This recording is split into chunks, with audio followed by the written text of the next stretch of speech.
Naam, ni moja kwa moja kutoka katika maonyesho ya 50 ya Sabasaba Kijiwe Mchongo. Kama kawaida tuko ndani hapa, tuko chini ya Wizara ya Fedha. Ukikutana na banda kubwa kabisa ambalo liko chini ya Wizara ya Fedha, sisi tunazungumzia UTT AMIS. Tuko hapa kama kawaida yetu. Sisi bwana, ni taasisi ambayo iko chini ya serikali kupitia Wizara ya Fedha ambayo tunajihusisha na masuala ya uwekezaji. Sisi tuko hapa, lengo kubwa hasa Kijiwe Mchongo iko hapa kwa ajili ya kuweza kuja kutoa elimu kuhusiana na masuala ya uwekezaji. Bwana, mimi naitwa Ali Upuju Kuntunye Kidimdimu Mwandila. Bwana, nakukaribisha, njoo hapa uweze kupata elimu kuhusiana na masuala ya uwekezaji. Kamkubwa, habari? Salama, kwema. Kwema kabisa. Salama kabisa. Unaitwa nani? Mimi naitwa Ali Upuju, natokea UTT. Sijui ndugu yangu unaitwa nani na umetokea wapi? Mimi naitwa bwana Henry Vincent Mnyaga. Henry Vincent Mnyaga. Ndio, natokea Ilala. Ilala, Dar es Salaam. Karibu sana katika maonyesho haya ya Sabasaba katika hiki kibanda chetu cha ambayo iko chini ya Wizara ya Fedha. Tunazungumzia UTT AMIS. Karibu sana. Ni kwa mara kwanza ndio leo umeweza kuja katika haya mabanda yetu ya UTT? Asante sana. Kweli ni kwa mara ya kwanza nimeweza kuja leo.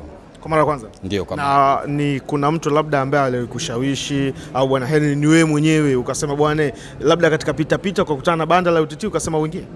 Nimeshawishiwa na rafiki yangu, ni mstaafu, tunafanya naye kazi. Okay. Alikuja akanipa hii taarifa. Bwana, kuna sehemu ukiwekeza uwekezaji wako unakuwa salama zaidi na unapata faida. Ulivyokuja hapa na mapokezi yako vipi? Unahisi elimu ambayo ulioipata kuna kitu ambacho unaweza kusema labda umejutia kuweza kuja UTT? Hapana, kwa kweli nafurahi sana. Nimepokelewa vizuri, nimepata elimu nzuri na nimeshawishiwa. Bwana Henry, unahisi labda katika haya matembezi yako ya kuja katika maonyesho ya Sabasaba ukasema umeingia katika banda la UTT AMIS. Umesema kuna ndugu yako ambaye ni mstaafu aliweza kukushawishi. Ndio. Leo hii hapa katika kuja umeweza kupata elimu na unahisi je, ulichelewa kuja kuwekeza? Nimepata elimu nzuri sana na sijajutia. Okay. Nahisi kama nilichelewa ningeanza muda mrefu. Okay. Ningekuwa mbali. Kulingana na ushawishi na elimu niliyopewa, ningekuwa mbali. Okay. Na elimu ambayo uliopewa unahisi imekutosheleza? Naona hapa kuna picha yako na umejaza form tayari. Ndio. Tayari nimejaza form. Okay. Nimejaza form tayari. Ni mfuko gani? Ni wanaita ni Ukwasi. Okay, ambao kwa Kiingereza unaitwa liquid. Liquid. Okay, sasa kwa maana yake tayari ushaanza kuwekeza? Tayari nimeshaanza kuwekeza kwa simu. Kwa simu. Unahisi kuna faida zozote ambazo wewe kama bwana Henry unahisi unaweza ukazipata sasa hivi kutokana na uwekezaji na UTT AMIS? Yes, kulingana na jinsi nilivyopata elimu kwa kweli nimeona kuna faida tena nzuri tu ya kutosha. Sasa nimeona ni bora niziweke huku kuliko kuziweka benki. Okay. Yeah. Okay. Sasa hapa itakuwa salama zaidi. Okay, sasa labda unawaambiaje marafiki zako ambao labda wako majumbani katika maonyesho haya ya Sabasaba, labda kuhusiana na uwekezaji na UTT AMIS, lipi hasa ambao ungependa kuweza kuambia? Waje tuwekeze. Kwa kweli hii ni fursa. Okay. Kwa mwekezaji na kwa kijana ambaye unajipanga. Mimi mwenyewe nimeamua nidundulize sasa. Na kwa hiyo baada ya miaka 50 ijayo naamini nitakuwa na mtaji. Lakini katika kitu kizuri ambacho labda bwana Henry mimi mwenyewe ningependa naweza kukushauri, hakuna kitu kizuri kama kuwekeza kwa malengo. Usio unaweka tu akibako na sema unaweka, lakini kuwekeza kwa malengo. Yawezekana labda baada ya miaka 10 kuna jambo fulani ambalo unatarajia kutaka kulipata, si ndivyo? Mwisho wa siku ukisema bwana mimi nataka niweze kununua gari, si ndivyo? Unaweza ukaja kuwekeza kwa malengo na UTT AMIS. Bwana mimi nitafuta milioni 30. Ukija pale unaweza ukajikuta sio milioni 30.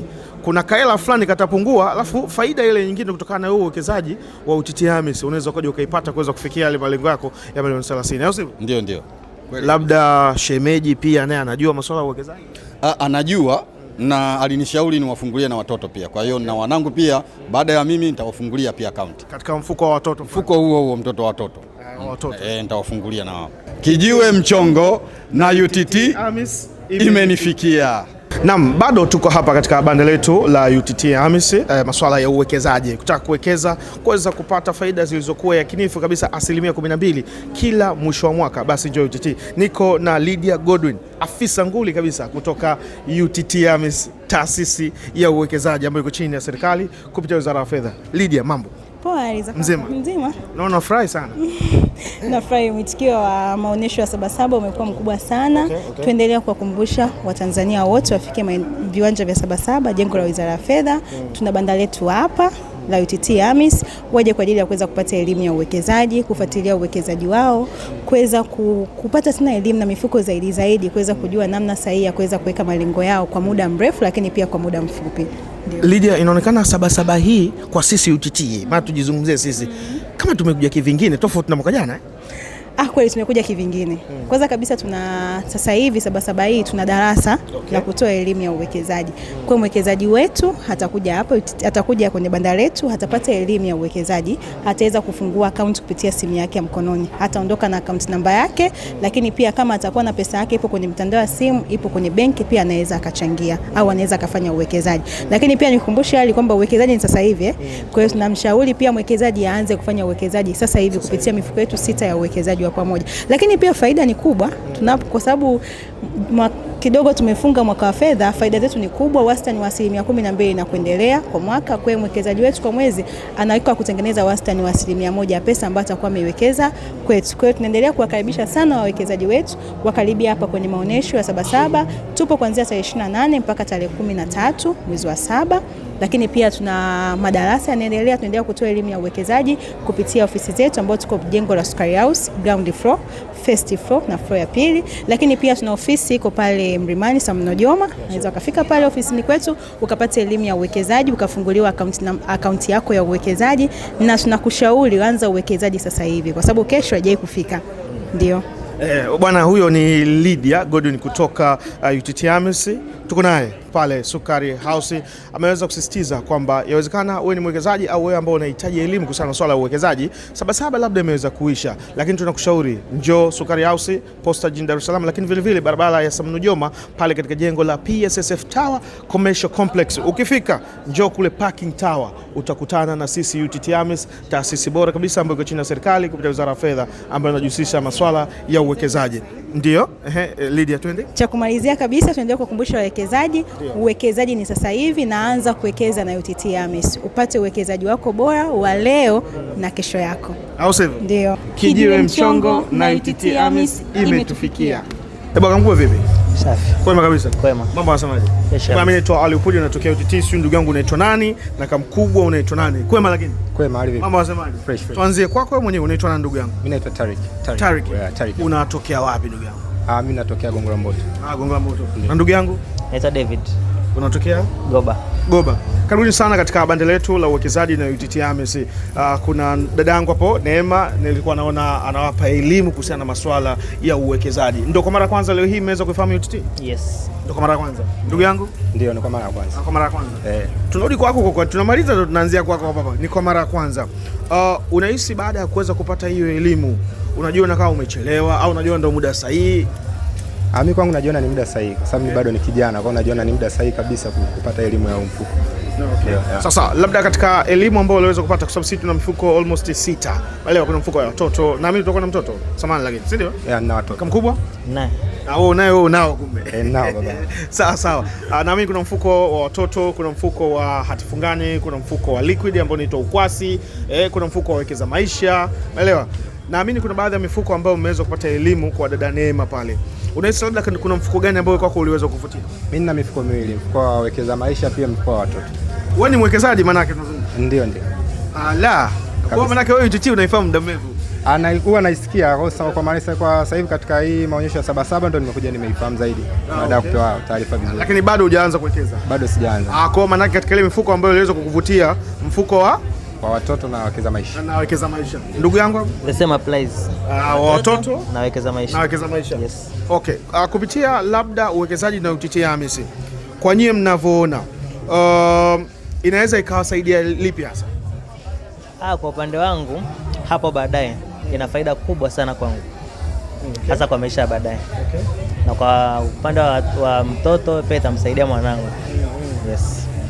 Sasa Tariq, kutokana na kupata elimu hiyo, wewe kama wewe kupitia mfuko wa wekeza maisha pamoja na watoto, ungependa kuwashauri nini labda marafiki zako popote kuhusiana na masuala ya uwekezaji na UTT AMIS? Mimi nafikiri hichi ni kitu kizuri, uwekezaji ni kitu kizuri. Mimi nafikiri waje maonyesho ya Sabasaba, waje wapite kwenye banda hili, waje wasikilize vizuri na waelewe kuhusu wapate elimu kuhusu hii uwekezaji UTT. Pia nafikiri hii ya watoto pia ni nzuri. Kwa sababu inachukua malengo, inakuwa na malengo marefu kwa watoto wetu kwa ajili ya masuala ya elimu baadaye. Kwa vitu kama hivyo. Sasa David, wewe kwa ushauri wako labda kwa marafiki zako baada ya kuweza kupata elimu leo hapa katika maonyesho ya Sabasaba kupitia katika kibanda chetu hiki cha UTT AMIS, ungependa kuwashauri nini? Mimi nawashauri hasa vijana wenzangu endapo unakuwa unatafuta pesa alafu unatumia yote, ni bora ukawa unawekeza kidogo. Kwa mfano unapata labda milioni 1, ukachukua hata 100,000 au 50,000 ukawekeza UTT AMIS, kwa faida ya baadaye miaka 2, 3, 5 mbeleni huko, unakuwa una kitu unacho, hata ukija baadaye ukawa hupati chochote. Kuna pesa yako fulani ipo sehemu, au kwa mfano umewekeza ile kwa upande wa watoto, itakuja kumsaidia mwanao elimu, baadaye kuna ada, kuna nini, mtoto anatakuwa aende sijui wapi huko, anaanza kuomba ndugu zako, jamani mwanangu amepata sijui akasome huko, sio hajapata mkopo. Kama na UTT AMIS itamsaidia, uwezi jua mbeleni huko. Ungependa kuambia nini sasa wananchi? Tupo katika maonyesho ya Sabasaba. Sasa hivi kila kitu ni pesa, kila mtu anatafuta pesa. Kwa hiyo vijana wawekezeni. Tena kampuni kama hizi za UTT AMIS na mambo mazuri kabisa. Kwa karibuni sana UTT AMIS Sabasaba hapa wapo. Ukifika Sabasaba kwenye maonyesho yao, tafuta ile banda. Wana ushauri mzuri sana kabisa. Kwa maelezo zaidi wafike hapa bandani. Shukrani sana. Kijiwe mchongo na UTT AMIS imenifikia. Kijiwe mchongo na UTT AMIS imenifikia. Kama kawaida yetu, sisi bado tuko hapa katika banda letu la UTT AMIS, ambapo ukija hapa tu tupo pembezoni mwa Wizara ya Fedha, lakini vile vile bila kusahau sisi tuko chini ya Wizara ya Fedha UTT AMIS. Niko na ndugu yangu Gosbert Rutasitara. Au sivyo? Kwema kabisa. Mambo yanasemaje? Fresh kabisa. Salama kabisa. Niko fresh. Hebu tuzungumzie bwana Gosbert, wawekezaji na wasiokuwa wawekezaji, kwa sababu naamini toka tuweze kuja hapa tarehe 28 mpaka leo hii wawekezaji wanakuja ni wengi sana. Naamini labda walokuwa na elimu, wasiokuwa na elimu, wote mnawapokea. Wote tunawapokea. Kuna wengine tayari ni wawekezaji lakini wana changamoto za hapa na pale, lakini pia kuna wengine wanahitaji elimu zaidi ya uwekezaji. Kwa wote tunawapokea. Wote mnawapokea. Lakini mapokezi mmeweza kuyapokeaje? Mapokezi yako vizuri. Watu wanakuja kuanzia watoto, wazee, watu wazima, vijana, makundi yote kwa muda tofauti. Naona Sabasaba ya mwaka huu kidogo tumeweza nilikuwa naona pale watu wanagewa elimu kama tuko Sukari House vile. Na katika utoaji huu wa elimu mmeweza kupokeaje? Labda mnahisi watu wanapata elimu kabisa? Watu wanapata elimu. Kama sasa hivi kuna session maalum, yani kuna kitengo maalum kwa ajili ya elimu. Kwa mteja anafika, anapata elimu, anauliza maswali, na hata kama ana changamoto nyingine ndogo ndogo, basi tunahakikisha kwamba tunazitatua, maana tuna timu ya kutosha hapa. Kuna hawa wawekezaji labda wapya, kuna mtu amekuja hapa ameweza kupata elimu. Kweli kuna watu wanajiunga na UTT au tunaishia tu kuwapa elimu? Wanajiunga, maana tuna mafaili, tuna form, kwa hiyo accounts zinafunguliwa. Watu wanajiunga, wanahamasika, lakini pia wengine wanapewa ujumbe au taarifa nzuri na watu ambao tayari ni wawekezaji. Kwa hiyo yani hamasa ni kubwa. Kuna watu wanaweza kaja hapa, mtu labda hana passport size, changamoto wanaweza kawa anapitia, au hata huduma passport size hapa inapatikana kwa kuweza kufanya urahisi wa kuweza mtu kuweza kujisajili. Tumejipanga, tuko vizuri. Labda kwa wale ambao wako nyumbani, yawezekana Sabasaba labda tunatarajia ikimalizika, tunapatikana wapi hasa? Tunapatikana jengo la Sukari House Posta, lakini vile vile tumefungua branch mpya pale jengo la PSSF Mlimani. Barabara Samnujoma ile. Bila shaka, naam. Lakini pia tunapatikana pia mikoa mingine kama vile Morogoro, tupo Dodoma, Kahama, Mwanza, Mbeya pamoja na Zanzibar. Ndio. Neno lako la mwisho kwa ndugu wawekezaji, Bwana Gosbert, tumetimba Sabasaba. Neno lako kwa wawekezaji na wasiokuwa wawekezaji. Nadhani tuwekeze. Kuna tofauti kati ya kuwekeza na kuweka akiba. Hasa ukiwekeza maana yake kwamba unailinda kesho yako. Kwa hiyo tuwekeze. Kila mtu anaweza kawekeza. Nafasi yake. Anaweza kawekeza. Kila mtu anaweza kawekeza. Uzuri ni kwamba ukishawekeza UTT, uwekezaji wetu unaweza ukatumia kama dhamana ya kuomba mkopo. Lakini vile vile hata ukisimama mbele ya ukoo ukijitambulisha unasema mimi ni mwekezaji. Yaani utasikilizwa vizuri tu. Kabisa bila shaka. Na kule nyumbani watakusikiliza. Utasema bwana mimi mwekezaji wa UTT. Kwa hiyo utasikilizwa kwa usikivu kabisa. Shukrani sana Gosbert. Asante sana. Kijiwe mchongo na UTT AMIS imetufikia. Sisi bado tuko katika maonyesho ya 50 ya Sabasaba. Tunazungumzia maonyesho bwana ya wafanyabiashara, lakini sisi kama UTT AMIS tuko hapa na tutazidi kuwepo. Lakini vile vile maonyesho yakiisha, sisi tunapatikana pale Sukari House jijini Dar es Salaam, lakini vile vile barabara ya Samnujoma katika jengo la PSSF Tower Commercial Complex. Ukifika kule nyuma kuna jengo fupi hivi limeandikwa Parking Tower. Tuko pale, lakini vile vile tunapatikana mikoa mbalimbali hapa Tanzania, Morogoro, Dodoma, Zanzibar, Kahama, tunapatikana mikoa mbalimbali, lakini vile vile kama ukiona katika mkoa wako hakuna ofisi za UTT AMIS, basi tembelea katika tawi la benki ya CRDB. Sisi wale ni mawakala wetu, utaweza kupata elimu kuhusiana na masuala ya uwekezaji. Bwana, sisi tumetoka hapa, tumetoa elimu kuhusiana na masuala ya uwekezaji. Wawekezaji mbalimbali na soko wawekezaji wamezungumza kuhusiana na faida mbalimbali ambao wewe kama mwekezaji ukiwekeza pesa yako kupitia katika mifuko yetu ya uwekezaji UTT AMIS, basi utaweza kujizolea faida ya wastani wa 12% kila mwisho wa mwaka. Bwana, mimi naitwa Ali Upuju kuntunye kidimdimu Mwandila. Hii ni Kijiwe Mchongo na UTT AMIS.